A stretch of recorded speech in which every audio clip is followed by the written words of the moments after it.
I just feel like I've been given two chances at joining my husband in heaven, but I guess God doesn't want me yet. Cecilia Myers sits among friends and family in her Marion home, knowing this was where she nearly lost her life in late October. She remembers her daughter Leslie came over to visit. She started backing up as if she was maybe falling or just tripping a little bit. I was just going down and she caught me by the head. I yelled to my daughter to call 911, which she did, and then I said, go get the Jeters. Neighbor Gail Jeter and his son Kyle, who happened to be visiting from South Florida, ran next door. The very first thing that I noticed about her was that her tongue had already kind of turned bluish and was sticking out, and so I knew that she wasn't breathing.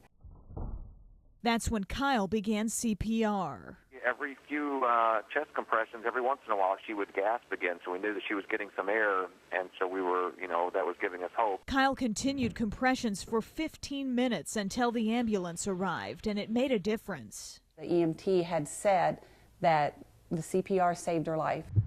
But Cecilia's fight for life wasn't over. She spent 19 days in intensive care before going to Parkway for rehab. I couldn't talk, I couldn't eat, I couldn't drink, and I couldn't walk. Leslie and her brother Jeff took turns visiting their mother, and one day, during a visit from Jeff, I was holding her in her hand, and the next thing she just went back. Again, Cecilia went into cardiac arrest. It was Jeff who performed CPR until help arrived. And it was scary because, we just went through this with our father. We lost our father a year ago. And the first thing I said, not another parent.